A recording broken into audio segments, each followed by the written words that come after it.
ನಮಸ್ಕಾರ ಭಕ್ತರೇ. ಇಂದು ಚಂದ್ರದರ್ಶನ. ಈ ಚಂದ್ರದರ್ಶನವನ್ನು ಮಾಘ ಚಂದ್ರದರ್ಶನ ಎಂದು ಕರೆಯಲಾಗುತ್ತದೆ.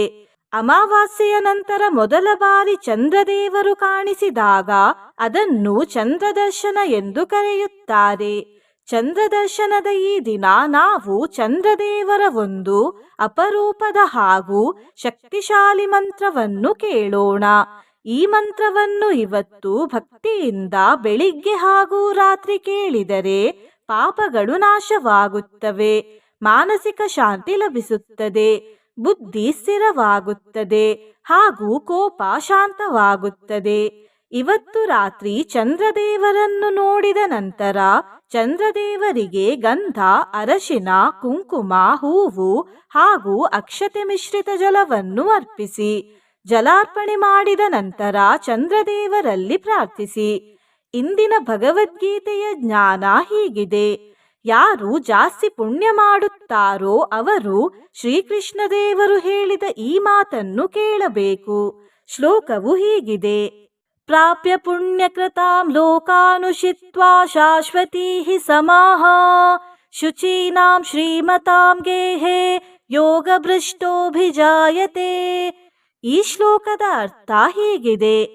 ಪುಣ್ಯವಂತರು ಉಚಿತವಾದ ಲೋಕವನ್ನು ಹೊಂದಿ ಅಲ್ಲಿ ಎಷ್ಟೋ ವರ್ಷಗಳನ್ನು ಕಳೆದು ಆ ಯೋಗಭ್ರಷ್ಟರು ಸಚ್ಚೀಲರಾದ ಶ್ರೀಮಂತರ ಮನೆಯಲ್ಲಿ ಹುಟ್ಟುತ್ತಾರೆ ಅನ್ನುವುದು ಈ ಶ್ಲೋಕದ ಅರ್ಥ. ಮಂತ್ರ ಜಪಿಸುವ ಮೊದಲು ನನ್ನದೊಂದು ವಿನಂತಿ ಭಕ್ತರೇ, ನೀವು ಚಾನಲಿಗೆ ಹೊಸದಾಗಿ ಬಂದಿದ್ದರೆ ಚಾನಲ್ ಅನ್ನು ಸಬ್ಸ್ಕ್ರೈಬ್ ಮಾಡಿ ಹತ್ತಿರದ ಬೆಲ್ ಬಟನ್ ಅನ್ನು ಒತ್ತಿ. ಮಂತ್ರ ಕೇಳುವಾಗ ಓಂ ಚಂದ್ರದೇವಾಯ ನಮಃ ಎಂದು ಕಮೆಂಟ್ ಮಾಡಿ ಹಾಗೂ ವಿಡಿಯೋಗೆ ಲೈಕ್ ಮಾಡಿ ಭಕ್ತರೇ. ಕಣ್ಣು ಮುಚ್ಚಿ ಮಂತ್ರವನ್ನು ಪೂರ್ತಿ 108 ಬಾರಿ ಕೇಳಿ. ಗ್ರಹಾಣಾಂ ಚ ತ್ವಮೇಕೋಸಿ ಸೌಮ್ಯಃ ಸೋಮಕರಃ ಪ್ರಭುಃ ದಿವಾ ವಾ ಯದಿ ವಾ ರಾತ್ರೌ ಬದ್ಧಚಿತ್ತೋ ಹಿ ಯೋ ನರಃ. ಗ್ರಹಾಣಾಂ ಚ ತ್ವಮೇಕೋಸಿ ಸೌಮ್ಯಃ ಸೋಮಕರಃ ಪ್ರಭುಃ ದಿವಾ ವಾ ಯದಿ ವಾ ರಾತ್ರೌ ಬದ್ಧಚಿತ್ತೋ ಹಿ ಯೋ ನರಃ. ಗ್ರಹಾಣಾಂ ಚ ತ್ವಮೇಕೋಸಿ ಸೌಮ್ಯಃ ಸೋಮಕರಃ ಪ್ರಭುಃ ದಿವಾ ವಾ ಯದಿ ವಾ ರಾತ್ರೌ ಬದ್ಧಚಿತ್ತೋ ಹಿ ಯೋ ನರಃ. ಗ್ರಹಾಣಾಂ ಚ ತ್ವಮೇಕೋಸಿ ಸೌಮ್ಯಃ ಸೋಮಕರಃ ಪ್ರಭುಃ ದಿವಾ ವಾ ಯದಿ ವಾ ರಾತ್ರೌ ಬದ್ಧಚಿತ್ತೋ ಹಿ ಯೋ ನರಃ. ಗ್ರಹಾಣಾಂ ಚ ತ್ವಮೇಕೋಸಿ ಸೌಮ್ಯಃ ಸೋಮಕರಃ ಪ್ರಭುಃ ದಿವಾ ವಾ ಯದಿ ವಾ ರಾತ್ರೌ ಬದ್ಧಚಿತ್ತೋ ಹಿ ಯೋ ನರಃ. ಗ್ರಹಾಣಾಂ ಚ ತ್ವಮೇಕೋಸಿ ಸೌಮ್ಯಃ ಸೋಮಕರಃ ಪ್ರಭುಃ ದಿವಾ ವಾ ಯದಿ ವಾ ರಾತ್ರೌ ಬದ್ಧಚಿತ್ತೋ ಹಿ ಯೋ ನರಃ. ಗ್ರಹಾಣಾಂ ಚ ತ್ವಮೇಕೋಸಿ ಸೌಮ್ಯಃ ಸೋಮಕರಃ ಪ್ರಭುಃ ದಿವಾ ವಾ ಯದಿ ವಾ ರಾತ್ರೌ ಬದ್ಧಚಿತ್ತೋ ಹಿ ಯೋ ನರಃ. ಗ್ರಹಾಣಾಂ ಚ ತ್ವಮೇಕೋಸಿ ಸೌಮ್ಯಃ ಸೋಮಕರಃ ಪ್ರಭುಃ ದಿವಾ ವಾ ಯದಿ ವಾ ರಾತ್ರೌ ಬದ್ಧಚಿತ್ತೋ ಹಿ ಯೋ ನರಃ. ಗ್ರಹಾಣಾಂ ಚ ತ್ವಮೇಕೋಸಿ ಸೌಮ್ಯಃ ಸೋಮಕರಃ ಪ್ರಭುಃ ದಿವಾ ವಾ ಯದಿ ವಾ ರಾತ್ರೌ ಬದ್ಧಚಿತ್ತೋ ಹಿ ಯೋ ನರಃ. ಗ್ರಹಾಣಾಂ ಚ ತ್ವಮೇಕೋಸಿ ಸೌಮ್ಯಃ ಸೋಮಕರಃ ಪ್ರಭುಃ ದಿವಾ ವಾ ಯದಿ ವಾ ರಾತ್ರೌ ಬದ್ಧಚಿತ್ತೋ ಹಿ ಯೋ ನರಃ. ಗ್ರಹಾಣಾಂ ಚ ತ್ವಮೇಕೋಸಿ ಸೌಮ್ಯಃ ಸೋಮಕರಃ ಪ್ರಭುಃ ದಿವಾ ವಾ ಯದಿ ವಾ ರಾತ್ರೌ ಬದ್ಧಚಿತ್ತೋ ಹಿ ಯೋ ನರಃ. ಗ್ರಹಾಣಾಂ ಚ ತ್ವಮೇಕೋಸಿ ಸೌಮ್ಯಃ ಸೋಮಕರಃ ಪ್ರಭುಃ ದಿವಾ ವಾ ಯದಿ ವಾ ರಾತ್ರೌ ಬದ್ಧಚಿತ್ತೋ ಹಿ ಯೋ ನರಃ.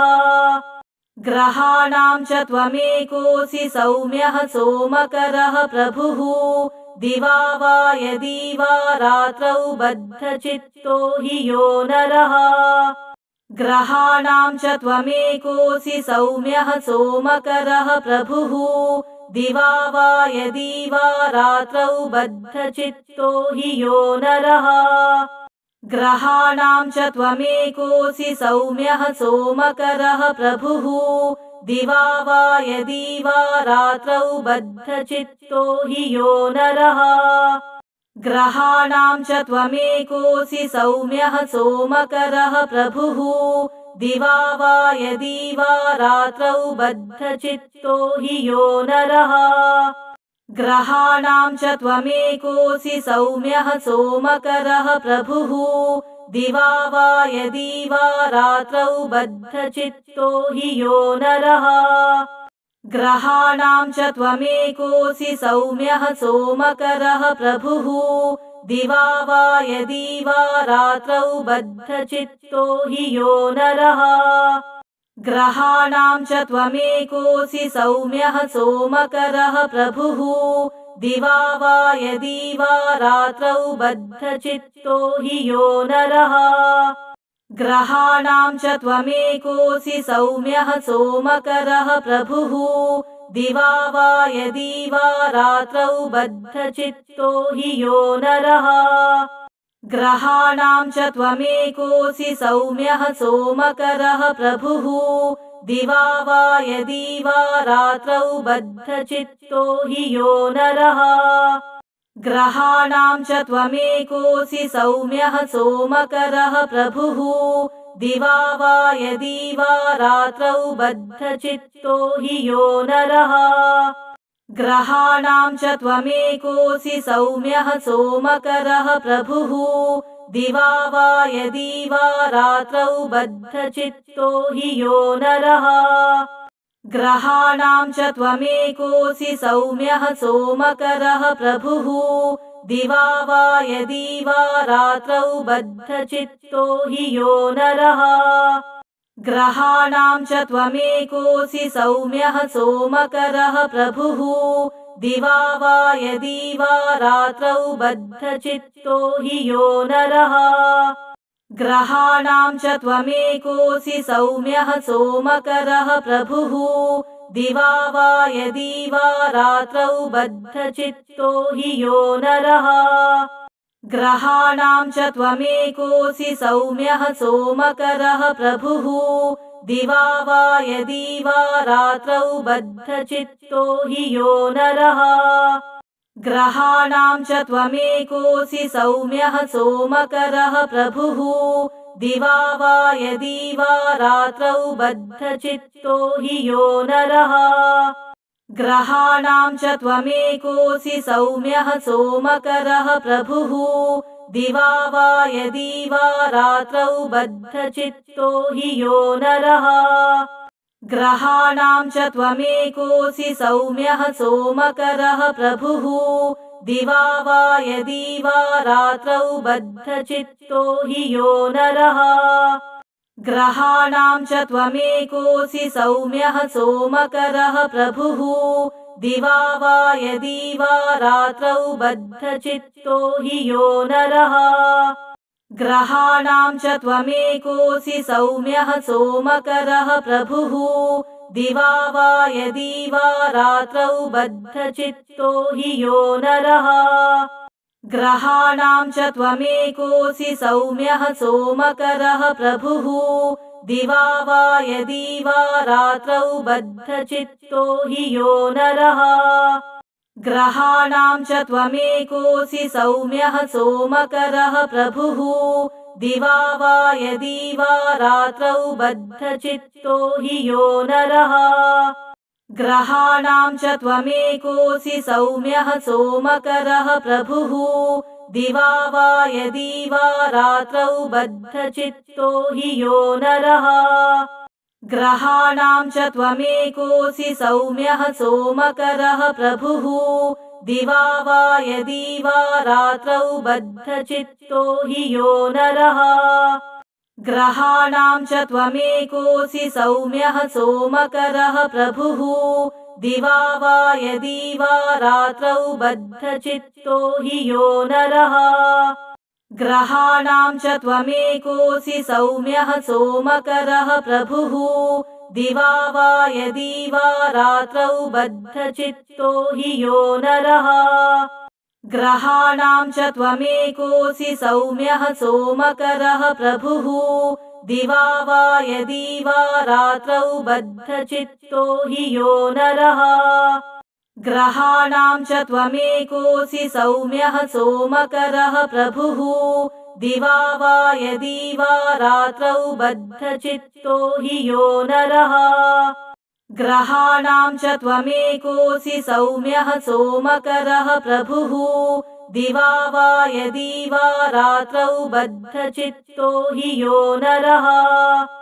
ग्रहाणां च त्वमेकोऽसि सौम्यः सोमकरः प्रभुः दिवा वा यदि वा रात्रौ बद्धचित्तो हि यो नरः ग्रहाणां च त्वमेकोऽसि सौम्यः सोमकरः प्रभुः दिवा वा यदि वा रात्रौ बद्धचित्तो हि यो नरः ग्रहाणां च त्वमेकोऽसि सौम्यः सोमकरः प्रभुः दिवा वा यदि वा रात्रौ बद्धचित्तो हि यो नरः ग्रहाणां च त्वमेकोऽसि सौम्यः सोमकरः प्रभुः दिवा वा यदि वा रात्रौ बद्धचित्तो हि यो नरः ग्रहाणां च त्वमेकोऽसि सौम्यः सोमकरः प्रभुः दिवा वा यदि वा रात्रौ बद्धचित्तो हि यो नरः ग्रहाणां च त्वमेकोऽसि सौम्यः सोमकरः प्रभुः दिवा वा यदि वा रात्रौ बद्धचित्तो हि यो नरः ग्रहाणां च त्वमेकोऽसि सौम्यः सोमकरः प्रभुः दिवा वा यदि वा रात्रौ बद्धचित्तो हि यो नरः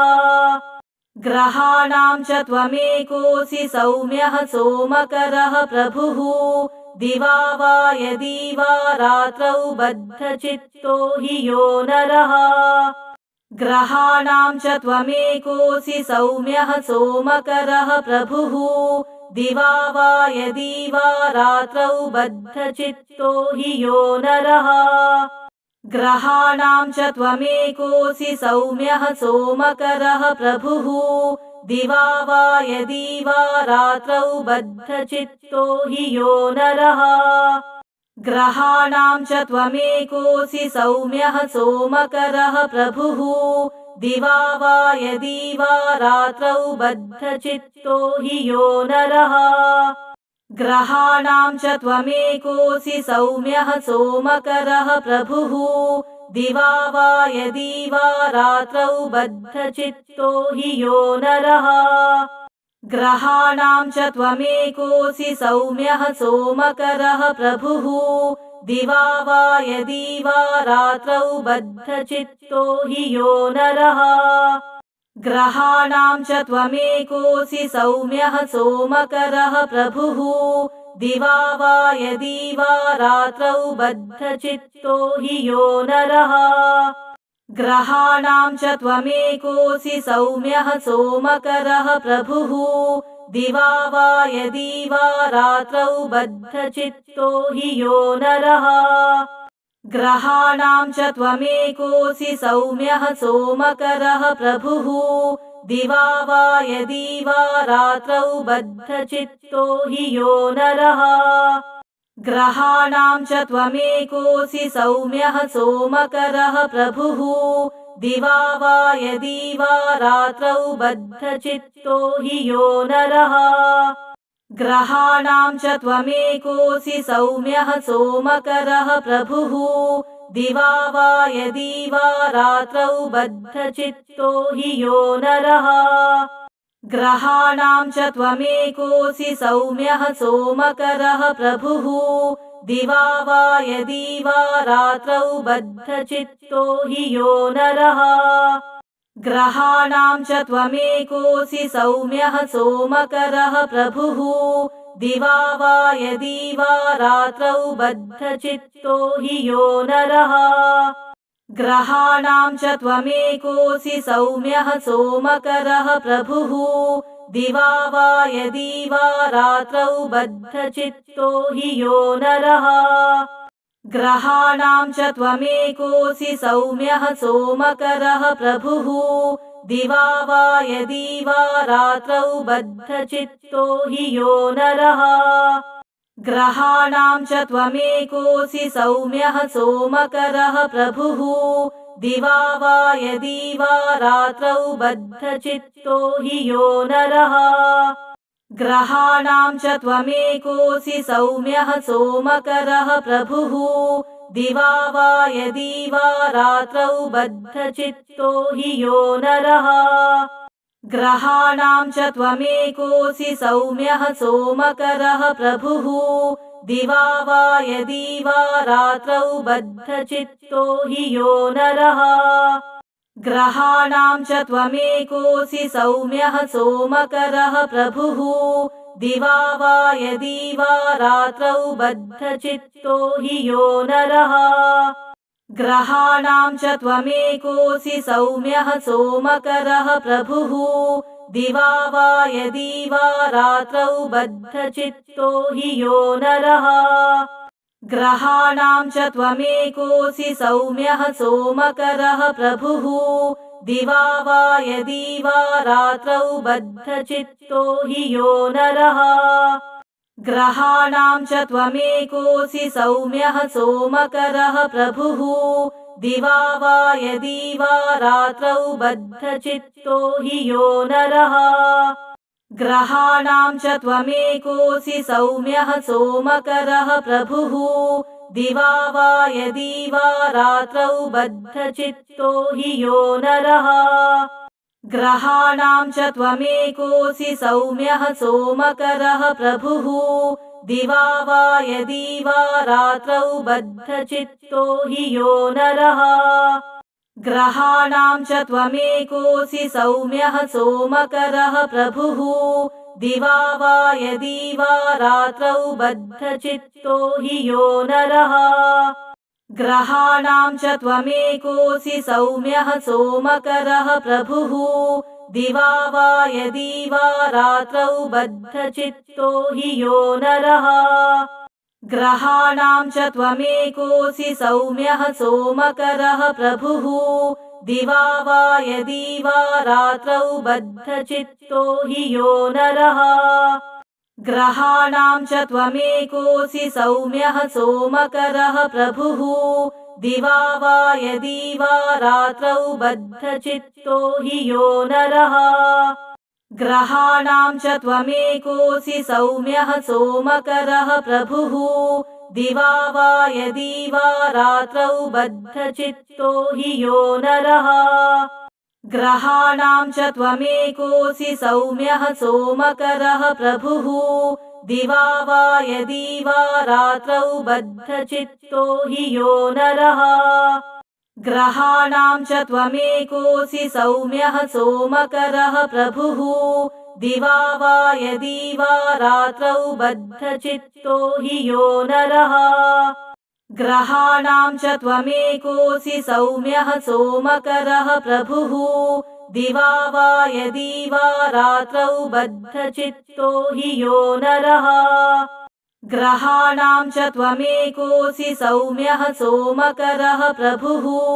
दिवा वा यदि वा रात्रौ बद्धचित्तो हि यो नरः ग्रहाणां च त्वमेकोऽसि सौम्यः सोमकरः प्रभुः दिवा वा यदि वा रात्रौ बद्धचित्तो हि यो नरः ग्रहाणां च त्वमेकोऽसि सौम्यः सोमकरः प्रभुः दिवा वा यदि वा रात्रौ बद्धचित्तो हि यो नरः ग्रहाणां च त्वमेकोऽसि सौम्यः सोमकरः प्रभुः दिवा वा यदि वा रात्रौ बद्धचित्तो हि यो नरः ग्रहाणां च त्वमेकोऽसि सौम्यः सोमकरः प्रभुः दिवा वा यदि वा रात्रौ बद्धचित्तो हि यो नरः ग्रहाणां च त्वमेकोऽसि सौम्यः सोमकरः प्रभुः दिवा वा यदि वा रात्रौ बद्धचित्तो हि यो नरः ग्रहाणां च त्वमेकोऽसि सौम्यः सोमकरः प्रभुः दिवा वा यदि वा रात्रौ बद्धचित्तो हि यो नरः ग्रहाणां च त्वमेकोऽसि सौम्यः सोमकरः प्रभुः दिवा वा यदि वा रात्रौ बद्धचित्तो हि यो नरः ग्रहाणां च त्वमेकोऽसि सौम्यः सोमकरः प्रभुः दिवा वा यदि वा रात्रौ बद्धचित्तो हि यो नरः ग्रहाणां च त्वमेकोऽसि सौम्यः सोमकरः प्रभुः दिवा वा यदि वा रात्रौ बद्धचित्तो हि यो नरः ग्रहाणां च त्वमेकोऽसि सौम्यः सोमकरः प्रभुः दिवा वा यदि वा रात्रौ बद्धचित्तो हि यो नरः ग्रहाणां च त्वमेकोऽसि सौम्यः सोमकरः प्रभुः दिवा वा यदि वा रात्रौ बद्धचित्तो हि यो नरः ग्रहाणां च त्वमेकोऽसि सौम्यः सोमकरः प्रभुः दिवा वा यदि वा रात्रौ बद्धचित्तो हि यो नरः ग्रहाणां च त्वमेकोऽसि सौम्यः सोमकरः प्रभुः दिवा वा यदि वा रात्रौ बद्धचित्तो हि यो नरः ग्रहाणां च त्वमेकोऽसि सौम्यः सोमकरः प्रभुः दिवा वा यदि वा रात्रौ बद्धचित्तो हि यो नरः ग्रहाणां च त्वमेकोऽसि सौम्यः सोमकरः प्रभुः दिवा वा यदि वा रात्रौ बद्धचित्तो हि यो नरः ग्रहाणां च त्वमेकोऽसि सौम्यः सोमकरः प्रभुः दिवा वा यदि वा रात्रौ बद्धचित्तो हि यो नरः ग्रहाणां च त्वमेकोऽसि सौम्यः सोमकरः प्रभुः दिवा वा यदि वा रात्रौ बद्धचित्तो हि यो नरः।